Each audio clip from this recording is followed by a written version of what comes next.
तुलसी को जल देते समय बोलने चाहिए ये 3 शब्द, सभी मनोकामनाएं पूर्ण हो जाती हैं। दोस्तों, पिछले वीडियो में हमने आपको तुलसी को जल देने के महात्म्य की कथा सुनाई है।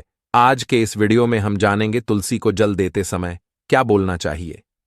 एक बार की बात है, देवी सत्यभामा ने भगवान श्री कृष्ण से तुलसी को जल देने का महत्व पूछ लिया था। तब भगवान श्री कृष्ण ने उन्हें उसका महात्म्य सुना दिया था।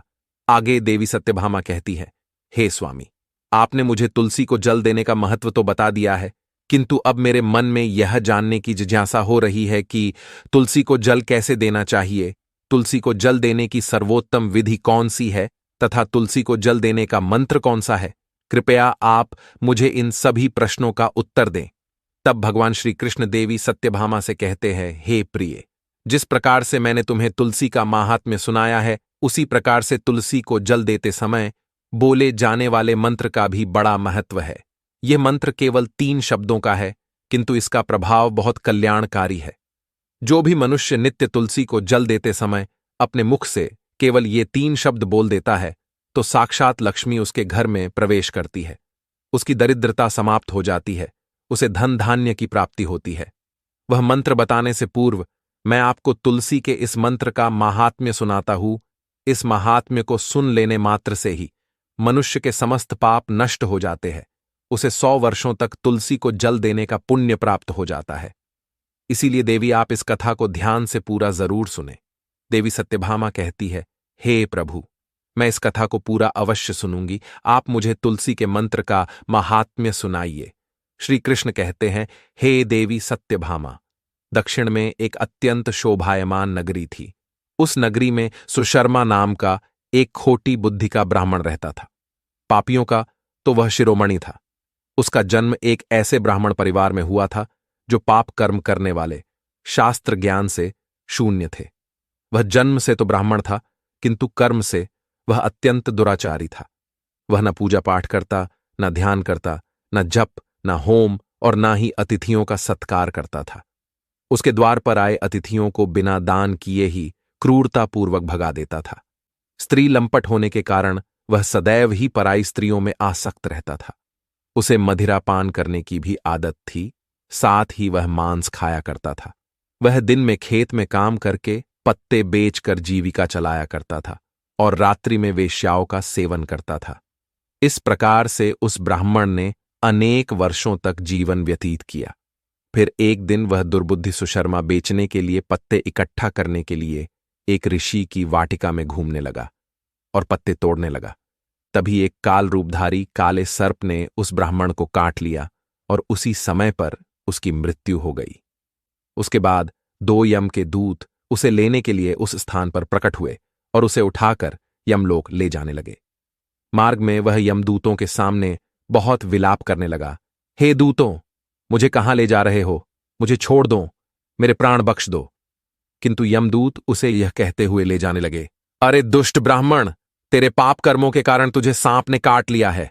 अब यमराज तुझे अवश्य घोर नरक में डाल देंगे। फिर यम के दूत उस ब्राह्मण को लेकर यमलोक पहुंचते हैं और यमराज के सामने खड़े हो जाते हैं।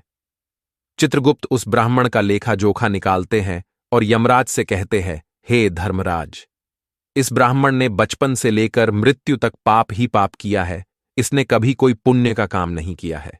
फिर धर्मराज अपने दूतों से कहते हैं, हे दूतों, इस घोर पाप करने वाले ब्राह्मण को उठाकर ले जाओ और इसे नरक में डाल दो। फिर यम के दूत उस ब्राह्मण को ले जाते हैं और नरक की भयंकर अग्नि में धकेल देते हैं। अनेक वर्षों तक नरक में सजा भुगतने के बाद उस ब्राह्मण को दूसरे जन्म में एक बैल का शरीर मिलता है। बैल का जन्म पाकर वह बोझ उठाने का काम करने लगा। उसका मालिक उससे दिन रात काम करवाने लगा। फिर जब उस बैल की शक्ति कम हुई तो उसके मालिक ने उसे एक लंगड़े आदमी को बेच दिया। उस लंगड़े आदमी ने उस बैल को खुद का बोझ उठाने के लिए उपयोग किया। वह उसकी पीठ पर बैठकर घुमा करता था। इस प्रकार से उस बैल ने 8 वर्ष तक उस लंगड़े आदमी का बोझ उठाया। फिर एक दिन वह लंगड़ा आदमी उस बैल की पीठ पर बैठकर किसी ऊंचे पर्वत पर जाने लगता है। उस पर्वत पर बहुत देर तक चढ़ने के कारण वह बैल बहुत थक गया, उसकी शक्ति क्षीण हो गई और कुछ समय बाद वह बैल बहुत जोर से मूर्छित होकर जमीन पर गिर पड़ा और अंतिम सांसें लेने लगा। तभी वहां पर खड़े लोगों को उस बैल पर बड़ी दया आ गई और वे उसके मुख में पानी डालने लगे। फिर उन लोगों में एक पुण्यात्मा व्यक्ति था। उसने उस बैल का कल्याण करने के लिए अपना पुण्य उस बैल को दे दिया। उसे देखकर अन्य लोगों ने भी अपना अपना पुण्य याद करके कुछ पुण्य उस बैल को दे दिया ताकि उसे मुक्ति मिल सके। उसी भीड़ में एक वेश्या भी खड़ी हुई थी। सभी लोग अपना पुण्य उस बैल को दे रहे थे। यह देखकर उस वेश्या ने भी अपना पुण्य उस बैल को दे दिया। कुछ देर बाद उस बैल की मृत्यु हो जाती है। फिर उस स्थान पर यमदूत आते हैं और उस बैल के शरीर से उस ब्राह्मण की आत्मा को निकालकर यमलोक ले जाते हैं।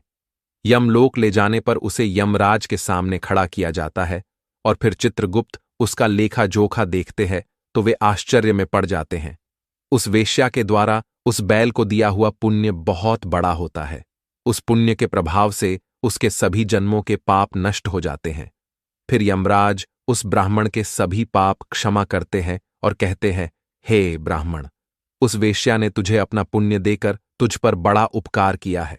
केवल उसी के पुण्य के कारण तुम्हारे सब जन्मों के पाप नष्ट हो गए हैं और यमराज उसे फिर से मनुष्य जन्म प्रदान करते हैं। इस बार वह पृथ्वी पर आकर एक उत्तम ब्राह्मण कुल में जन्म लेता है। उस महापुण्य के प्रभाव से उसे इस नए जन्म में अपने पूर्व जन्म की बातें याद आने लगती है।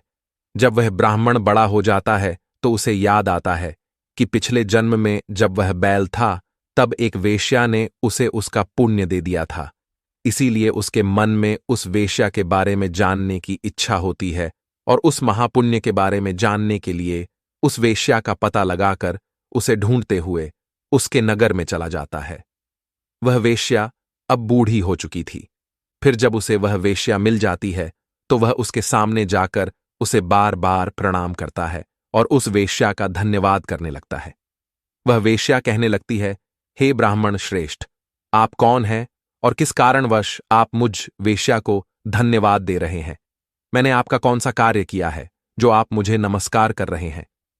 तब वह ब्राह्मण कहता है, हे माता, मैं वही बैल हूं जिसे तुमने अपना पुण्य दे डाला था। अपने पाप कर्मों के कारण मुझे पिछले जन्म में बैल होना पड़ा था। उस पर्वत पर जब मैं मर रहा था तो तुमने मुझे अपना पुण्य दिया था। तुम्हारे पुण्य के प्रभाव से ही आज मुझे फिर से मनुष्य जन्म मिला है। तुम्हारे द्वारा दिए गए उसी पुण्य के कारण मुझे अपने पूर्व जन्म की सारी बातें याद है। किंतु हे माता, मैं आज यहां पर यह जानने के लिए आया हूं कि तुमने मुझे उस समय पर अपना कौन सा पुण्य दिया था जिस कारण से मेरे सभी जन्मों के पाप नष्ट हो चुके हैं। मैं उस पुण्य के बारे में जानना चाहता हूं। तब वेश्या ने कहा, हे ब्राह्मण श्रेष्ठ, मैंने तो अपने जीवन में कोई पुण्य के काम नहीं किए हैं, किंतु मेरे घर में एक तोता है जो पिंजरे में रहकर हमेशा कुछ बोलता रहता है, जिसे सुनकर मेरा अंतकरण पवित्र हो गया है। उसी तोते के द्वारा बोले गए मंत्र का पुण्य मैंने तुम्हें दान में दिया था। फिर वह वेश्या और वह ब्राह्मण उस तोते के पास जाते हैं और उसे पूछने लगते हैं, हे शुक, तुम कौन सा मंत्र बोलते रहते हो जिससे हमारे जीवन का उद्धार हुआ है? यह मंत्र तुम्हें किसने सिखाया और इस मंत्र का क्या अर्थ होता है? तब उस तोते ने अपने पूर्व जन्म का वृतांत सुनाना आरंभ किया। वह तोता कहने लगा, हे ब्राह्मण श्रेष्ठ, पिछले जन्म में मैं एक ब्राह्मण था। मैं अपने ज्ञान के अहंकार में अंधा हो चुका था। मैंने कभी गुरुजनों का आदर नहीं किया, सदैव ही उनका अपमान किया।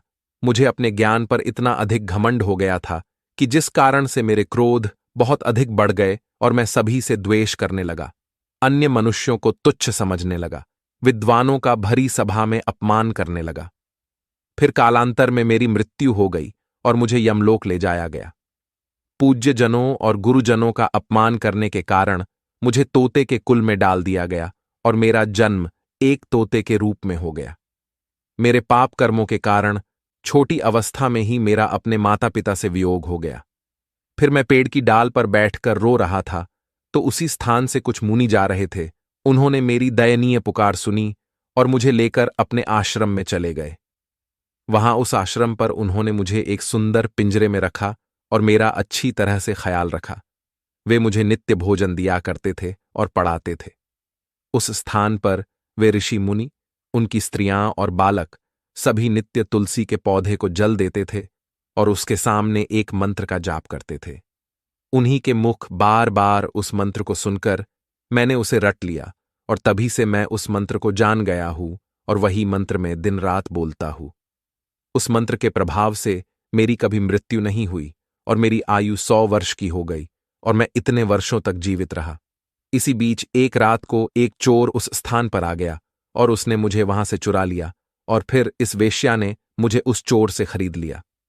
इस वेश्या के घर पर आने के बाद भी मैं उस मंत्र को बोलता रहता था, जिसे सुनकर इस वेश्या का मन भी पवित्र हो गया और इसने वेश्या का काम छोड़कर भगवान विष्णु की भक्ति करने लगी।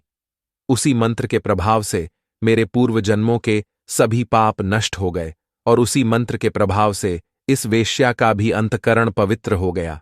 हे ब्राह्मण देवता, उसी मंत्र के पुण्य से आप भी पाप मुक्त हो गए हैं। इस प्रकार से तोते ने उस ब्राह्मण को और उस वेश्या को सारा वृतांत सुना दिया, जिसे सुनकर वह ब्राह्मण और वेश्या दोनों ही अत्यंत प्रसन्न हुए और फिर वे दोनों ही नित्य तुलसी को जल देकर उस मंत्र का जाप करने लगे। फिर वह तोता, वेश्या और वह ब्राह्मण तीनों उस मंत्र के प्रभाव से दिव्य विमानों में बैठकर विष्णु लोक को चले गए। श्री कृष्ण कहते हैं, हे देवी सत्यभामा, देखा आपने, केवल तुलसी के इस मंत्र के प्रभाव से उस तोते के, उस वेश्या के और उस ब्राह्मण के सभी पाप नष्ट हो गए हैं। इसीलिए प्रत्येक मनुष्य को रोज तुलसी को जल देते समय इस एक मंत्र का उच्चारण अवश्य करना चाहिए। हे देवी, वह मंत्र इस प्रकार है, इसे तुम ध्यान से सुनो। ओम वृंदावन्ये स्वाहा, ओम वृंदावन्ये स्वाहा। श्री कृष्ण कहते हैं कि जो भी स्त्री नित्य तुलसी के समक्ष इस मंत्र का उच्चारण करेगी वह सौभाग्यशाली बनेगी। जो भी पुरुष तुलसी के सामने इस मंत्र का उच्चारण करेगा उसे अक्षय धन की प्राप्ति होगी। जिस घर के सामने नित्य तुलसी की पूजा की जाएगी उस घर में साक्षात लक्ष्मी का वास होगा। तुलसी का यह मंत्र मंत्रराज कल्पतरु है, यह समस्त फलों को प्रदान करने वाला है। अतः जो भी तुलसी के सामने इस मंत्र का उच्चारण करेगा उसे संपूर्ण सिद्धियां प्राप्त होगी। स्त्रियों को सदैव ही स्नान करके, अपने बाल बांधकर, मांग में सिंदूर भरकर नित्य तुलसी को जल देना चाहिए और इस मंत्र का उच्चारण करना चाहिए। रोज तुलसी के पौधे की परिक्रमा करनी चाहिए, इससे सभी दोष नष्ट हो जाते हैं। नित्य शाम के समय तुलसी के पास दीपक जलाना चाहिए और तुलसी के पास बैठकर भगवान विष्णु की आराधना करनी चाहिए। तुलसी के पास दीपक जलाने से मनुष्य को धन धान्य की प्राप्ति होती है। हजारों अमृत के घड़ों से नहलाने पर भी श्री हरि को उतनी तृप्ति नहीं होती जितनी वे मनुष्यों के द्वारा तुलसी का एक पत्ता चढ़ाने से प्राप्त करते हैं। 10,000 गाय के दान से मानव जो फल प्राप्त करता है वही फल तुलसी पत्र के दान से पा लेता है। जो मृत्यु के समय अपने मुख में तुलसी पत्र का जल पा जाता है वह संपूर्ण पापों से मुक्त होकर श्री कृष्ण के धाम जाता है। श्री कृष्ण कहते हैं, पूर्णिमा, अमावस्या, द्वादशी और सूर्य संक्रांति के दिन मध्याह्न काल, रात्रि और अशौच के समय तेल लगाकर बिना स्नान किए अथवा बिना हाथ पैर धोए रात्रि के वस्त्र पहनकर तुलसी के पत्र तोड़ता है वह महापापी होता है।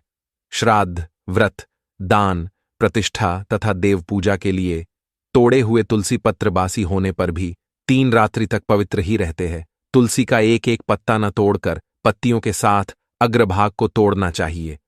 तुलसी की मंजरी सब फूलों से बढ़कर मानी जाती है। मंजरी तोड़ते समय उसमें पत्तियों का रहना भी आवश्यक माना गया है। पूज्य भाव से पौधे को हिलाए बिना तुलसी के अग्रभाग को तोड़ना चाहिए, इससे पूजा का फल लाख गुना बढ़ जाता है। तुलसी के पत्तों को कभी नाखून से नहीं तोड़ना चाहिए, इससे पाप लगता है। रात्रि में तुलसी के पौधे को स्पर्श न करे अथवा उसके पत्ते न तोड़े, ऐसा करना अशुभ माना गया है। रात्रि में तुलसी का पौधा निद्रा अवस्था में होता है, ऐसे में पत्ते तोड़ने पर पाप ही लगता है। गुरुवार के दिन तुलसी के पौधे में थोड़ा सा कच्चा दूध अर्पित करें। दूध चढ़ाते समय ओम नमो भगवते वासुदेवाय इस मंत्र का जाप अवश्य करना चाहिए। तुलसी के पौधे के पास शालिग्राम रखे और उस पर तिल चढ़ाए। पूजा में तुलसी और शालिग्राम को दूध में भीगी हल्दी का तिलक अवश्य करे। शालिग्राम पर तुलसी पत्र रखकर चंदन लगाना चाहिए। अगर कोई महिला मासिक धर्म से है तो वह तुलसी की पूजा ना करे। मासिक धर्म के दौरान तुलसी को स्पर्श करने से घोर पाप लगता है, इससे स्त्री की दुर्गति होती है। तो दोस्तों, इस प्रकार से भगवान श्री कृष्ण ने देवी सत्यभामा को तुलसी को जल देने के मंत्र का माहात्म्य सुनाया है।